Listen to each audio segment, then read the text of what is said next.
Bismillahirrahmanirrahim. Assalamualaikum warahmatullahi wabarakatuh. Alhamdulillahirabbil alamin wassalatu wassalamu ala asyrofil anbiya'i wal mursalin sayyidina Muhammadin wa ala alihi washabihi ajmain amma ba'd. Alhamdulillah serta sekalian, telah berjumpa kembali kita dalam pembelajaran yang tatap muka, yang dimana sebelumnya kita belajar itu sering sekali via daring seperti itu, atau anak-anak sekalian belajar dari rumah. Nah, anak-anak sekalian, sebelum Bapak melanjutkan absen, melanjutkan tentang Bapak ada tepuk tangan yang dimana ini melatih kekompakan kalian. Nah, ini sebagai refreshing saja untuk supaya anak-anak lebih fokus dan semangat. Nah, untuk itu, tapi sebelum itu kita akan berdoa dulu. Untuk memulai pelajaran kita akan membaca suratul Fatihah yang dimana akan dipimpin oleh ketua kelas kalian. Baik, silahkan. Bismillahirrahmanirrahim. Alhamdulillahirabbil alamin arrahmanirrahim maliki yaumiddin. Ya Allah, mulia nasta'in ihdinas siratal mustaqim shiratal ladzina an'amta 'alaihim. Anak-anak sekalian, sebelum Bapak mengasihkan tentang tepuk tangan tadi, ada yang tidak masuk? Oh ya, Randi mana Randi? Masuk, alhamdulillah. Nah, biasanya ini dulu waktu kita 2 minggu yang lalu sebelum kita belajar daring, Randi ini sering tidak masuk, tapi alhamdulillah sekarang Randi masuk, seperti itu. Nah, anak-anak sekalian, boleh kita untuk melakukan tepuk tangan yang Bapak bilang tadi. Nah, kalau Bapak bilang 1, tepuk tangannya sekali. Kalau Bapak bilang 2 kali. Kalau Bapak tepuk tangan 3, bukan. Nah, jadi begini. Oke, sebentar. Tepuk tangan 1, tepuk tangan 2, tepuk tangan 3. Nah, itu bedanya antara 1, 2, dan 3. Tepuk tangan 1, tepuk tangan 2, tepuk tangan 3.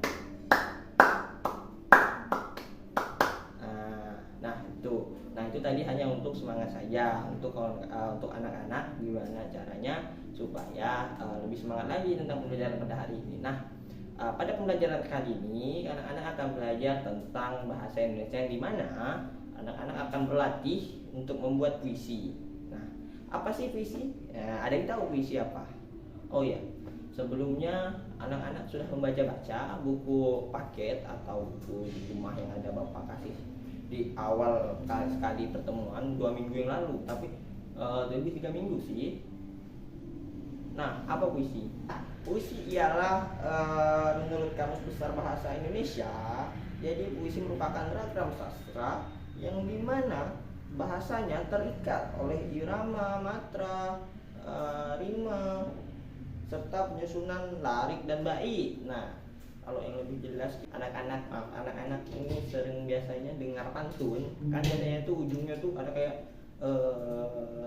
a a a b b b a b a b a c a c. Nah, biasanya seperti itu. Cuman di dalam puisi ini dia lebih ke bebas, tetapi akan diatur juga di dalamnya yang bagaimana hal tersebut sangat identik sekali dengan puisi. Nah, oke, silahkan anak-anak sekalian boleh langsung memikirkan tentang apa-apa sih yang ingin anak-anak buat untuk menjadikan puisi. Nah, silahkan anak-anak baca dahulu dalam buku tersebut. Silahkan nanti ketika sudah paham, langsung anak-anak mengamati lingkungan sekitar. Boleh melewati jendela, boleh angkat dari kursi kalian, melihat halaman sekitar, apa yang ingin dijadikan puisi, tentang alam boleh juga, tentang luar alam boleh juga. Nah, anak-anak sekalian yang kurang dipahami silahkan ditanyakan ke Bapak, seperti itu. Jangan anak-anak tidak menanyakan ya, dikarenakan nanti kalau anak-anak ingin membuat puisi dan anak-anak tidak paham, peserta didik sekalian akan kebingungan nanti akan membuat puisinya bagaimana. Nah, kan begitu. Silahkan anak-anak nanti buat puisinya menggunakan apa yang Bapak bilang tadi. Baik, Bapak silahkan baca dahulu. Setelah itu ketika sudah informasikan Nah, sudah ada yang kurang dipahami. Oke, di situ kan sudah ada contoh-contoh puisinya. Nah, silahkan anak-anak lihat contoh di situ dan boleh mengamati alam lingkungan sekitar. Tidak keluar kelas, tetapi tetap di dalam ruangan. Boleh melihat dari jendela, boleh angkat dari tempat duduk, tetapi balik lagi ketika sudah dapat idenya seperti itu. Paham? Alhamdulillah. Nah, Bapak persilahkan anak-anak untuk berimajinasi dan siapkan puisinya. Bapak kasih waktu 2 menit. Dimulai dari sekarang.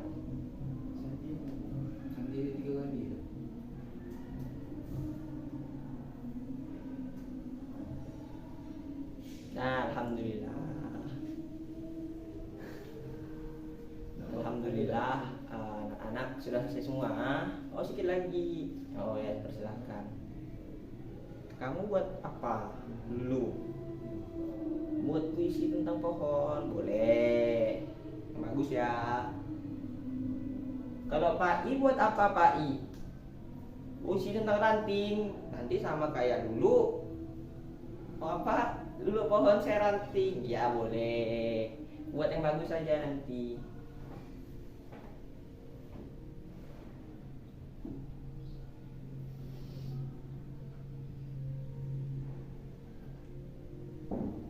Oke, alhamdulillah.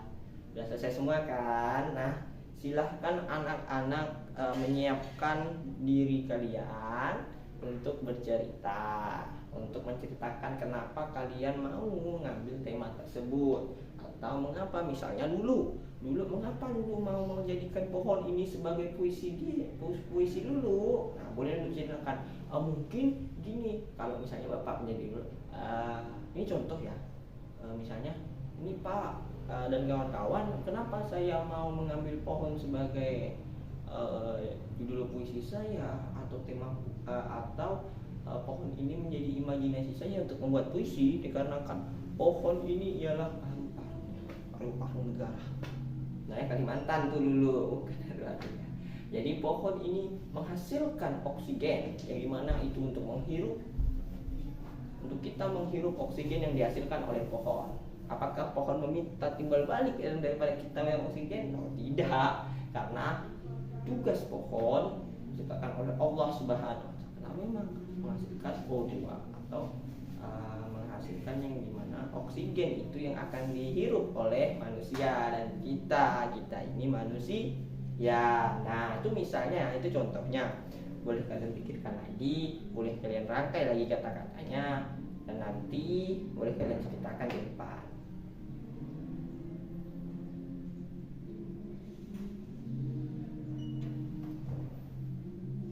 Nah, ada yang udah siap?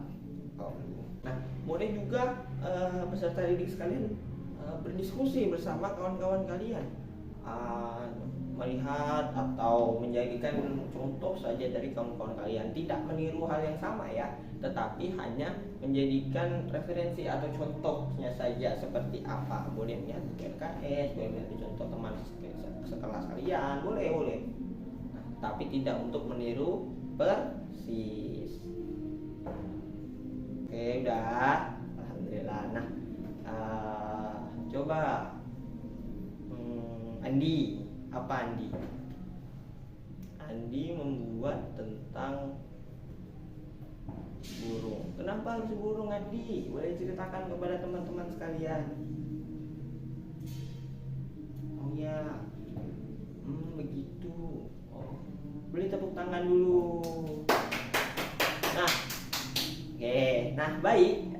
Burung, memang betul katakan Andi. Burung ini dia mempunyai kaki, tapi tidak mempunyai tangan, tetapi mengganti tangan, yaitu sayap. Apa kegunaan sayap? Sayap untuk terbang dan mencari makan ke sana ke sini. Kalau dia tidak mempunyai sayap, anak-anak, dia hanya mempunyai kaki. Bagaimana dia ingin mencapai tempat target yang untuk dijadikannya, bahwa target itu makanan? Misalnya burung menangkap ikan tanpa sayap, menggunakan kaki. Apakah bisa dia menangkap ikan? Bisa berenang, tapi biasanya yang sering kita lihat menggunakan sayap untuk terbang, mencapit ikan itu untuk dia makan. Nah seperti itu. Terima kasih ya Andi. Nah seperti itu boleh kalian sampaikan. Memang anak-anak harus bisa untuk menceritakan apa sih kenapa anak-anak ingin mengambil objek-objek tersebut yang menjadikan sebagai ide di dalam puisi kalian. Nah, anak-anak sekalian, nanti Bapak kasih tugas, silahkan anak-anak berlatih di rumah. Lebih bagus anak-anak berlatih kembali menceritakan atau membaca puisi, karena di minggu depan Bapak akan langsung saja memilih dua indikator atau khususnya ialah menceritakan puisi kalian, kenapa kalian mengambil ide tersebut, dan satunya lagi silahkan membaca puisi yang setelah kalian buat, seperti itu. Nah anak-anak, jadi setelah anak-anak tadi menceritakan sedikit ya, Andi menceritakan sedikit itu sebagai contoh saja. Nanti di minggu depan kalian akan menceritakan maju ke depan. Kalau Andi tadi kan di atas berdiri saja, tidak maju ke depan, tapi minggu depan akan maju ke depan ya anak-anak. Oke, baik anak-anak sekalian, ada yang bisa menarik kesimpulan di pelajaran kali ini? Oke, coba kamu. Sandi. Oke, Sandi, kesimpulannya adalah nah, baik. Kata Sandi sekalian seperti ini. Kesimpulan yang dapat kita ambil ialah dari ciptaan Allah Subhanahu wa Ta'ala tentang alam akan kita jadikan puisi yang dimana itu untuk kita lebih menghargai alam, lebih untuk merawat dan menjaga alam. Nah, walaupun alam hari ini tidak mempunyai mulut untuk bicara, tidak mempunyai kaki untuk bergerak, tidak memiliki mata untuk melihat, tetapi alam bisa merasakan. Nah, walaupun alam tidak mempunyai mulut sekalipun. Nah, jadi untuk itu marilah kita menjaga alam, merawat alam. Nah, puisi tadi bisa juga sebagai rasa untuk lebih menghargai alam. Nah, betul, terima kasih. Tepuk tangan untuk Sandi. Nah, baik. Mungkin itu pembelajaran kali ini. Silahkan kawan-kawan, silahkan anak-anak perbagus lagi di rumah, berlatih lagi di rumah cara membacanya, cara penyampaiannya. Tidak masalah, kita anak-anak kita di masa pembelajaran yang dimana kita akan belajar sebagaimana yang ada hal salah kita betulkan, ada hal yang kurang mengerti kita cari solusinya, seperti itu ya. Baik anak-anak, terima kasih. Bapak ucapkan mohon maaf kalau Bapak ada salah kata dalam penyampaian. Jangan lupa ya PR-nya. Ada berapa indikatornya? Ada 2. Nah, baik, untuk itu marilah kita berdoa bersama-sama dengan membaca Alhamdulillah dan kafaratul majelis. Dan dipimpin oleh tadi ketua kelas, sekarang wakil ketua kelas. Baik. Alhamdulillahirabbil alamin. Subhanakallahumma wa bihamdika astaghfiruka wa atubu ilaik. Amin. Nah, itu Bapak Hadi. Nanti pulangnya hati-hati, jangan berebutan. Kalau mau main boleh, tapi ganti baju dahulu ke rumah. Sampai dulu ke rumah, bilang orang tuanya bahwa mau main kemana, kasih tahu yang jelas. Jangan hanya nanti sampai rumah tidak berbicara kepada orang tua, tapi beritahu nanti akan kemana dan begini. Nah, tetap semangat semuanya, jaga kesehatannya di masa seperti ini, tetap menggunakan masker, dan tetap minum air putih yang banyak. Nah, biasanya ini sering-sering minum air manis yang banyak ini gulanya nih, laki. Nah, boleh tapi dibatasi, jangan sampai tidak menjaga kondisivitas tubuh. Baik. Wassalamualaikum warahmatullahi wabarakatuh. Assalamualaikum.